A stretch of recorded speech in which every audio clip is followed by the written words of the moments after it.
Mi nombre es Carolina del Castillo. Ingresé, madre mía, ya con 81 años ahorita, imagínate, debió ser en el año de 1974.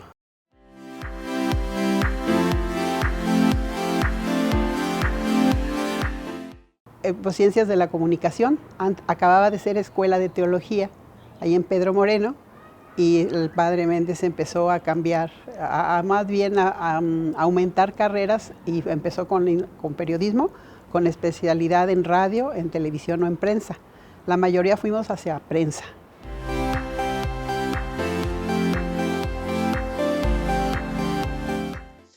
El Pío XII mandaba unas cartas a las empresas, y donde yo trabajaba como contadora, que era una exportadora de cacahuate, llegó la carta. Y yo quería estudiar periodismo porque era el turno en la noche. Pero mi jefe me decía, no, usted tiene que prepararse en lo que sabe. Y me mandó al Centro Ejecutivo de Productividad, y ahí un año. Y yo volví y le dije, es que quiero que me dé permiso de salir a media hora antes para irme al Pío XII. No, su obligación es estudiar lo suyo. Estudiar inglés, bien que lo domine. Usted y yo vamos a hablar en inglés porque nuestros negocios son con empresas canadienses de exportación. Me pagó el curso más caro de esa época, otro año, ahí voy yo al inglés. Y un día llegó otra vez la carta, le llegaban a él cartas del Pío XII invitando a la carrera de Ciencias de la Comunicación. Y un día yo fui y me inscribí y dije, pues no digo nada. Y ya me inscribí y un mes tenía cuando el padre Méndez me llamó y me dijo, ¿te vienes a trabajar aquí? Entonces ya pues no hice más de otro día acudir y decirle al jefe, ¿sabe qué? Que me voy a ir a estudiar y a trabajar en el Instituto Pío XII.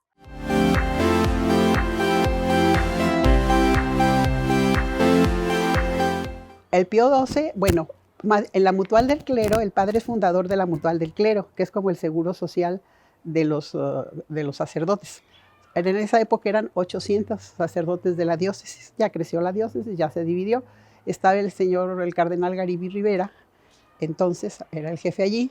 El padre Méndez iba a diario a entregar cuentas de la Mutual del Clero. Yo atendía de 9 a 1 ahí en el arzobispado, en la mitra.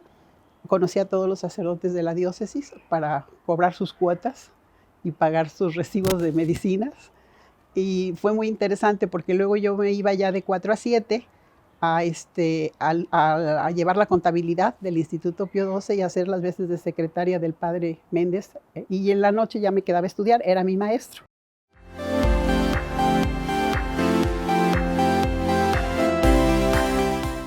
Pues todo.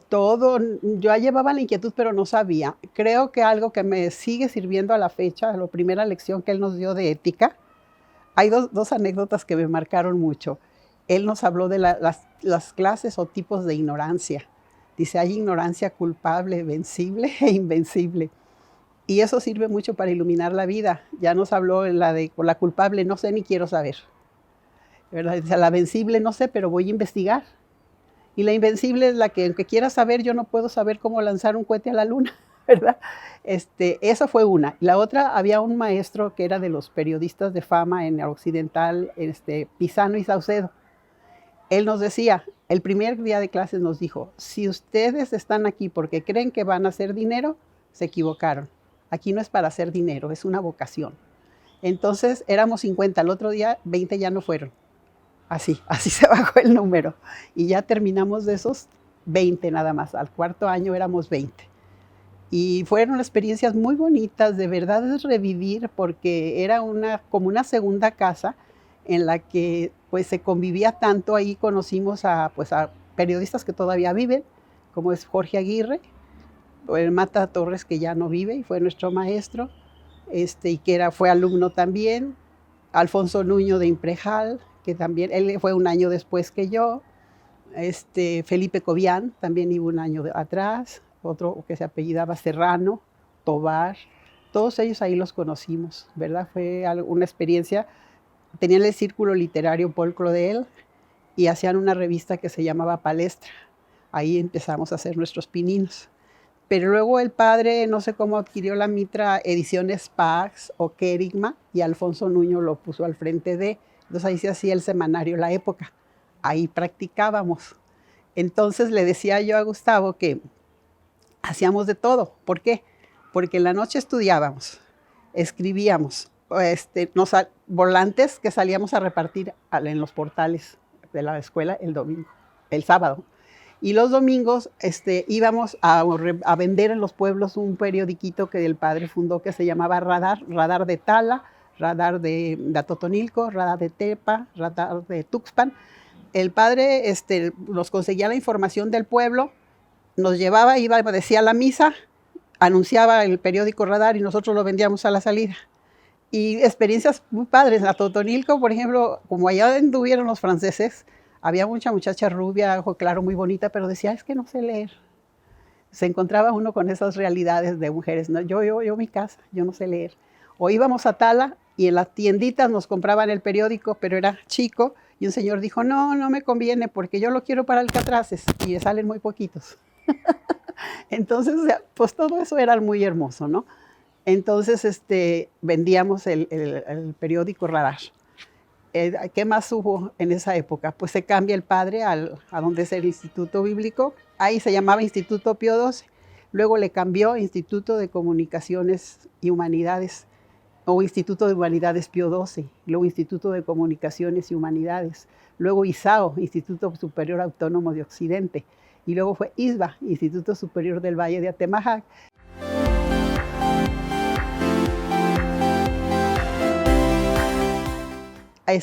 La escuela de secretarias nace cuando era Pío XII y se transforma a ISAO. A la fecha hay un chat de mis alumnas, tengo fotos de ellas, Laura Levy, de los de esa época. Eran niñas que habían egresado del Victoria, pero que no querían seguir carrera y las papás no las mandaban, ¿verdad?, para cuidarlas. Fueron brillantes, iban exactamente a secretarias de los gerentes regionales de los bancos, porque llegaron, no se usaba las maquinitas de ahora, la tecnología era libreta y lápiz.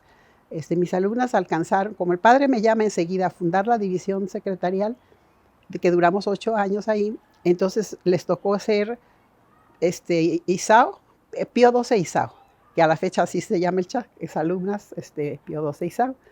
Y pues cuando el padre citó que ya había hecho nacer más escuelas, tuvimos una reunión, una encerrona, como decían en el Hotel Holiday Inn de Plaza del Sol, todo un día para buscarle un nombre. Era ISBA, entonces el Superior de Valle de Atemajac, el Instituto Superior, a hacerse el lema de saber más para hacer más. Ahí nació esta mañana y estuve yo encerrada con los otros directores. Era la única mujer. Estaba López de Anda, Aguirre, no recuerdo ya los directores de las carreras. Formoso todavía no estaba. Entonces, de ahí ya no tenía razón de ser la escuela de secretarias porque lo hacían cuando estaban en el Colegio Guadalajara. Ya se iban a cambiar, ya no había lugar, y fue cuando las alumnas piden que siga viviendo y que tome su nombre inicial. Y así duramos 13 años. Formamos otras 13 generaciones que fueron brillantes, historias que todavía se reúnen a contar. Ahora que les platiqué que estuve con el rector y lo que platicamos, ya están 6 apuntadas que quieren venir a platicar de esa época. De esa época aquí. Una de ellas quería ser de Ocotlán, quería ser secretaria de las Naciones Unidas y lo fue. Llegó otra niña que alcanzaba 150 palabras por minuto. Para pasar tenían que alcanzar 100 y traducir así. Entonces también se la llevó Suárez Muñoz, de la editora, la traía por donde quiera, porque todo. A nosotros nos llamaban a mis niñas a tomar lo que fuera porque podían tomar rápido y traducir inmediatamente. Esa fue pues uno de los trabajos que el padre, pues fue genial porque nos permitió descubrir habilidades que no teníamos, ¿verdad? Como periodista yo no acepté y tenía futuro porque a mí de mi grupo fui a la única que Morquecho escogió para ir a fuentes oficiales. A los demás, el secretario de Educación fue mi primera entrevista, porque los demás iban a cubrir sociales, ¿no? Y me dio placa, y me dio carta, me dio todo, pero yo tenía 6 meses de casada y estaba esperando a mi hijo y el padre me hablaba a fundar la división secretarial. Para mí ya de casada y esperando un bebé, pues era irme por la escuela, ¿verdad? Y nace una escuela que fue maravillosa, ¿no? Hay muchas historias ahí que se lograron de niñas que no estudiaran y que decidieron, es otra historia. Se pueden dar muchas historias, porque de ese grupo inicial donde estaba el Círculo Paul Claudel y estaba Luis Gutiérrez Esparza, fue director del Sol de México, él. No sé si han oído hablar de él, Luis Gutiérrez Esparza. Entonces, llevamos una amistad muy cercana con él y aprendimos mucho con él. Y decía, ¿qué se puede esperar de una gente que escribe Evangelio con J? Era bárbaro. Así, hacía poesía. A mí me encantaba escucharlo a él y a Aguirre y a Mata, que se ponían ahí a filosofar sobre la inmortalidad del cangrejo, ahí en la oficina de la época. Fue muy bonito, ¿no?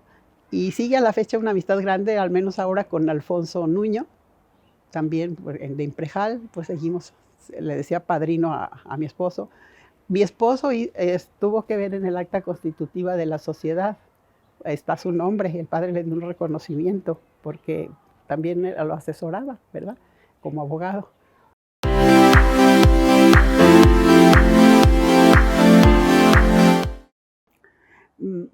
Yo quiero recordar que el padre tuvo la visión de elegir grandes maestros, que fueron los que acabaron de poner el completo a la obra. Recuerdo pues a él, por supuesto, a Armando Morquecho, a Pisano y Saucedo, al padre Esteban Palomera, un jesuita que sabía mucho de historia, que yo no sabía historia, pero me gustaba escribir mucho. Y yo puse muchas cosas y me dijo, sí, pero no es lo que yo pregunté. Un jesuita, no le puedes dar a tole.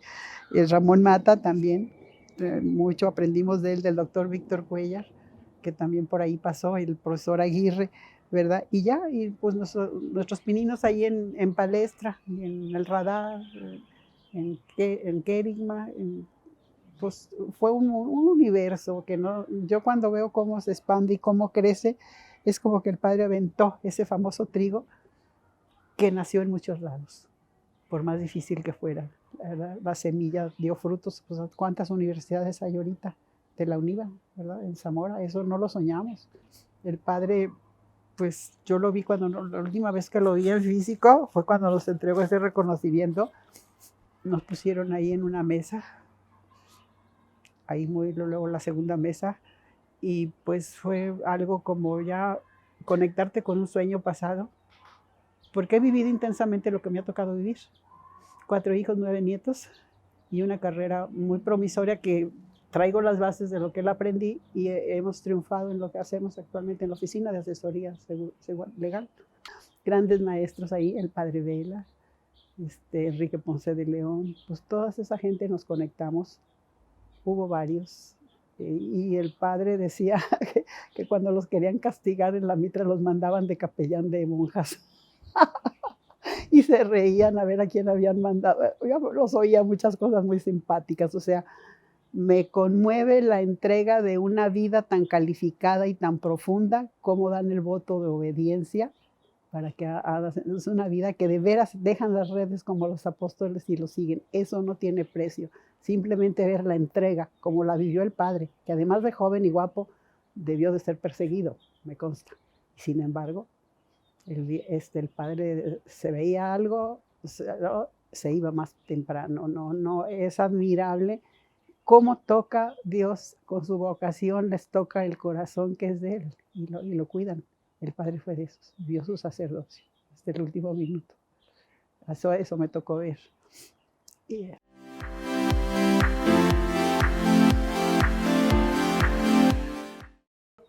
pues un costal de recuerdos. Mira, me significó doble porque me encontré al rector, que es muy querido, fue muy querido de mi esposo. Trabajaron juntos en la parroquia en la capilla entonces de Juan Diego.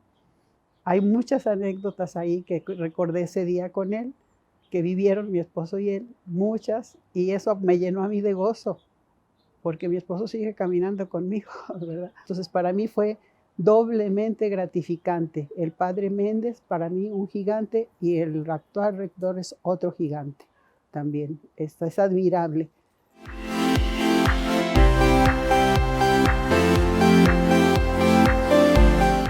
Eso no había pensado. No, tanto no.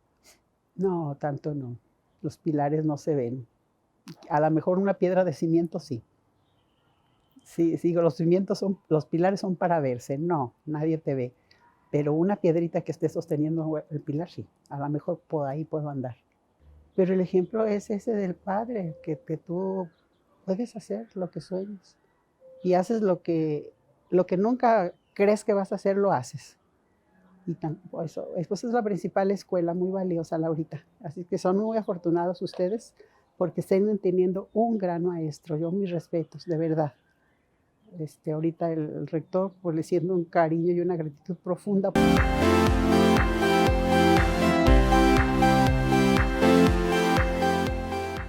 No, pues que es un centro de estudios infinito, infinito, que es para llenar muchas vidas, no nada más uno. Es un lugar en el que pueden crecer interior, exterior, profesionalmente, humana, espiritualmente, la persona completa. Creo que pocas universidades le pueden dar esa formación en todos sus valores, ¿no? Sí. Ya ves que nos movemos en el ambiente, en las capacidades, en las conductas, los niveles neurológicos son. Y la unidad te da todo eso. El ambiente, te satisface necesidades, pero lo más difícil, el nivel espiritual, que ese no es fácil encontrar en una universidad. Cuando van a la universidad, más bien a veces hasta se pierde la fe, o no la hallan o no la ven. Pues en la UNIVA, dentro de un marco de libertad, creo que hay el ambiente propicio para que nazcan esas flores ahí entre las piedras, ¿verdad? Sigue habiendo, afortunadamente, sí. Y que te toque verlo, no lo crees. Yo no siento que me está tocando ver, ni vivir esto, ni ver a ustedes, a los niños que ya vinieron. Como me sentí como las palmeras, ya sabes que las palmeras de dátiles dan dátiles después de 30 años que fueron sembradas.